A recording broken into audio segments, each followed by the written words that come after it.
It's my great pleasure to welcome to VC++ Mali Baum. Mali, can you tell us about yourself?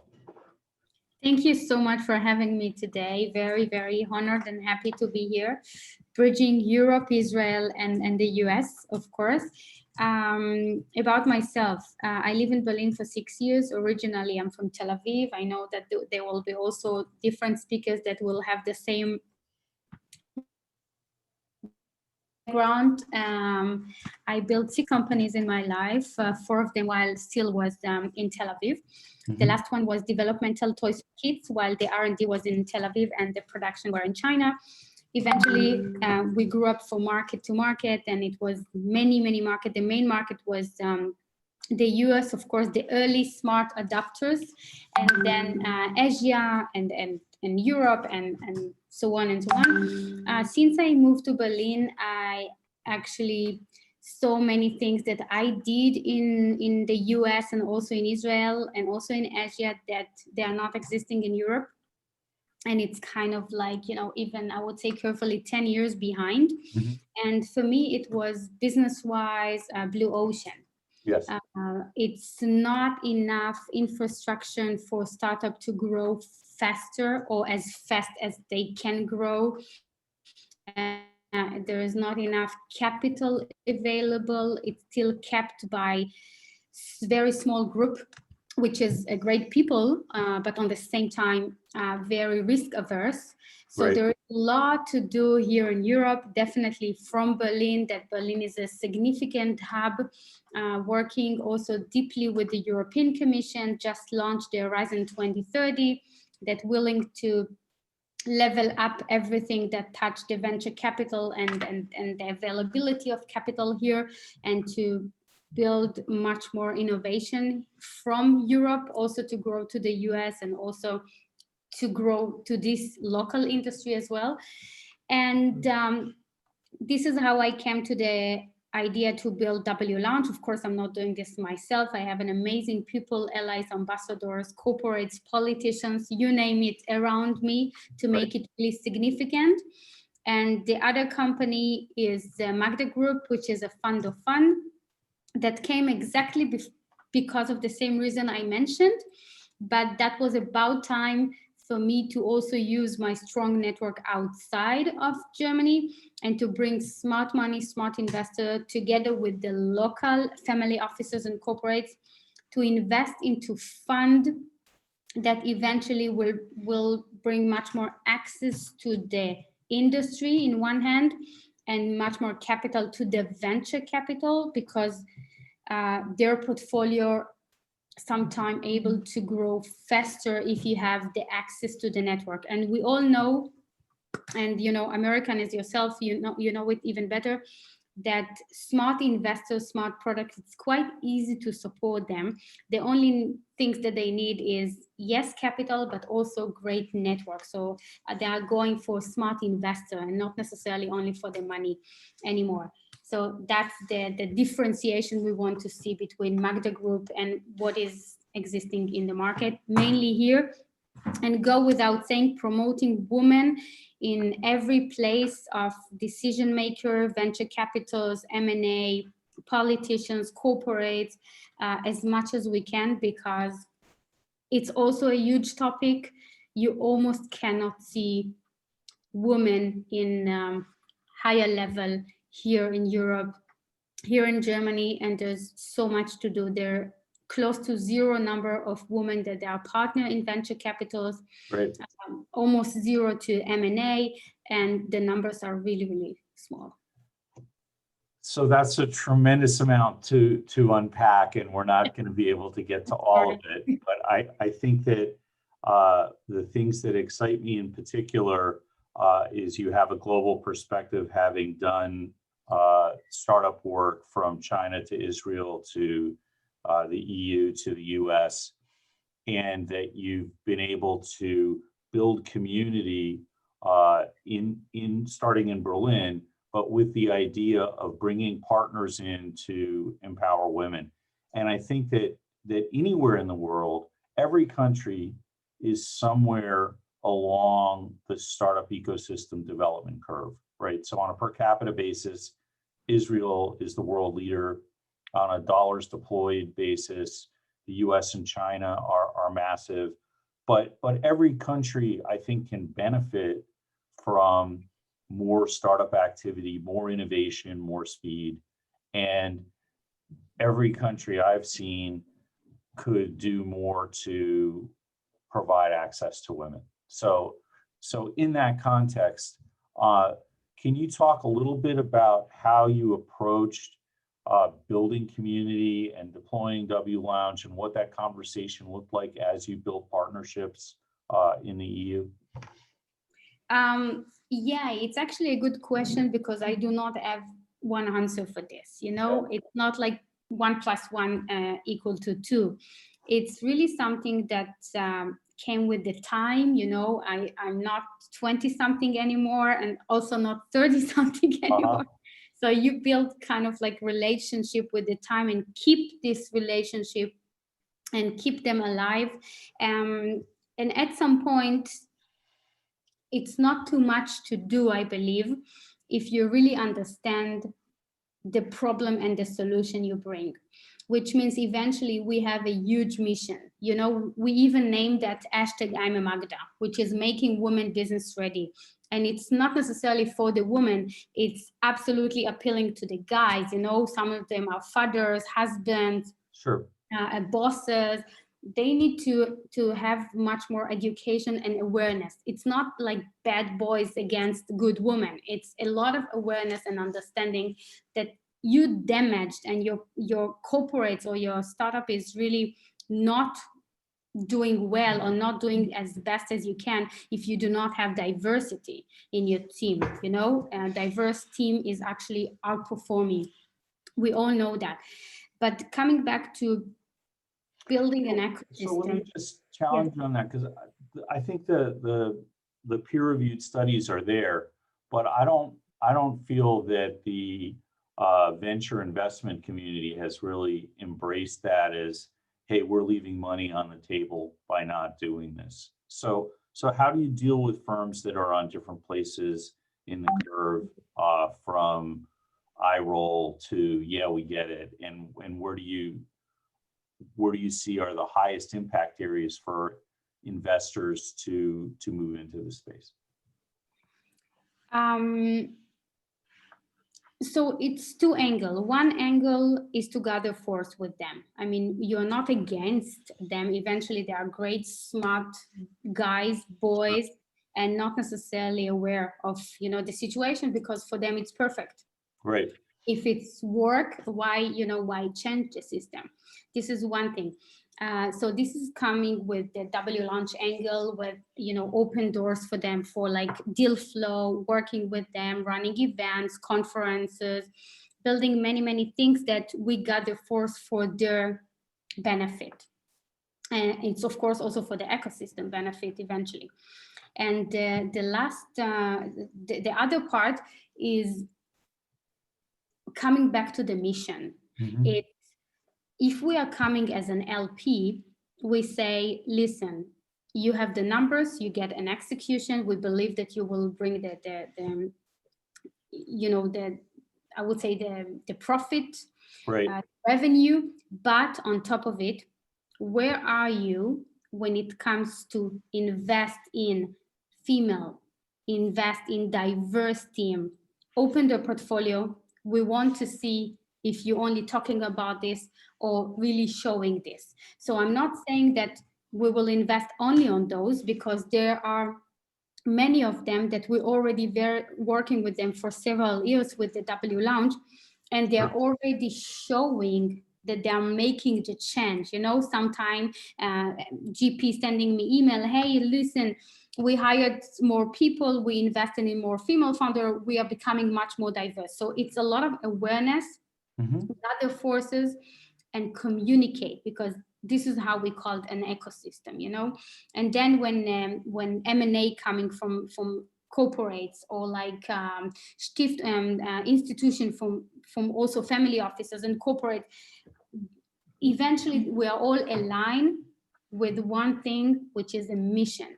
right. And the mission is to see much more diversity in the tech ecosystem, because it's good for the business, for the revenue. It's not a social thing. Right. It's absolutely something that totally makes sense. So you're not able to just bring conversation about the benefits and financial benefits of diversity, but you're also mobilizing a community and bringing deal flow to 100%. Yeah. I mean, focus is business. So 100%. talk a little bit about the founding of WLOUNGE and your expansion and advice that you could give to community builders around the world on how they should think about their market and what they can do to advance the ecosystem. And maybe even if they want to start a chapter, a WLOUNGE chapter in their city. I mean, first of all, the more the better, Yeah. because eventually we are communicating like hell between the ecosystem. This is how we bring more opportunities, Yes. Country. I mean, as I always said, technology and smart money doesn't care location, we don't care about the location as long as it's benefiting. That should be true, but I think it's, money tends to stay in geography, and I think the quarantine has actually helped undercapitalized markets. Which is good, because the local is actually thinking maybe deeper or smarter how to support the local. Right. But absolutely, you see tons of movement from Silicon Valley to Berlin. I mean, Brexit is right now, so you see a lot of movement. So it is changing, and it is, most of the money that invested in biggest number in here, and even like in Germany, are not necessarily from German venture capital. I mean, this is a big pain point that we're working on. But coming back to your question, I think it's something that it comes first of all from the personality. There are people that tend to really keep their network or connection to themselves, like it's worth, and yes, it's worth. But eventually I learned that as much as I'm open and doing some crazy free introduction, sometimes, yes, I'm the crazy one, it's all coming back. It's all coming back. So if you have this mantra, and you say, like, as much as I'm give, I know that I will get back, not necessarily from the same person. Right. It's easier to adapt and eventually bring, smart people, content, access to doors that you probably could never open yourself. This is an asset, and it's coming from me building my first company while I was 20 something. I wish I had that. Right. I wish I had someone, and I'm always calling it, role models. Right. I wish I had someone to call, or someone to say, can we have some roundtable? Can you open door for some, investors? Someone that lead me what to do, not to do, also as a younger entrepreneur, and so on and so on. Definitely when it comes to venture capital, when they have the money, but they need to show for their LPs that they are capable of bringing great, deal flows. It's also something that it's win-win for everyone. So I don't see any reason why, to be closed. So the magic is to be open, to share, not to be afraid that something is taken from you, because it's totally the opposite. And this is how eventually, after year and the year, and I'm doing this for several years already, it's evolving to ecosystem, to a huge global network that in every country I know someone. But it's coming with time. So investing in the network, one of the themes we've heard from other speakers is that one way to think about undercapitalized founders and markets is that they're really under-networked. And if you fix the network problem, the capital will flow along the network. And so really focusing, as you say, on helping people get the skills to expand their own network and build network density makes a huge difference. Absolutely. And I would like to share with you something. Recently we just launched something that we called WDL. Like the UN launched SDG for sustainability goals. Suddenly, also as an investor and also as entrepreneur, when you pitch your product, you immediately say, I'm solving, SDG 5, SDG 7, with language to use, which is brilliant. So most of the time, apropos introduction, and you can introduce people as much as you want, but if they are not ready, probably it won't be a successful one. Right. So what we've built is WLOUNGE, their leadership goals, which is 12 icons that you can see them on wlaunge.de website. And this is what we see that eventually it's the core problem in entrepreneurs, that they are keen to fundraise, to bring investors, to hire people, to go to the next level. It's coming back to the personality and the leadership. Fantastic. So suddenly we want to people use can go to your website to see these 12 goals, and these are the objectives and key results that you're looking at in market to move the needle. Exactly. So we are talking about this, you know, within venture capitals, of course, corporates, and it's also like what's happening in the C-level in corporates, how you influence, you know, from the inside as well, and of course, founders. So we build an online program actually to not only be able to network or to able to introduce them, but to build them, to give them the skills how to be able really to lead the company for the next level. Sure. So venture literacy is another major theme, that making sure that when you give someone the network, you also prepare them to have successful entry into that network. You've done a lot of work on collaborating with governmental and NGO agencies. Can you talk about how you engage effectively with them, and what advice you have there for people trying to build the ecosystem with these kinds of partnerships? Yeah, I mean, try to not be the follower, but the leader, which means it's coming back to the message of the mission. And once you have the mission, it's a clear mission, you understand who this mission attract for. You know, who we are able to attract. So of course, we're able to attract politics when they want to see much more money coming to the city, or of course, it attracts to corporates that building accelerator or willing to invest in smart startup, or willing to access to Tel Aviv or whatever. So we became a very strong junction, yes. But on the same time, we make it, I would say we build it as a relationship, because we do not call them customers, we do not call them supporters, we call them partners. Right.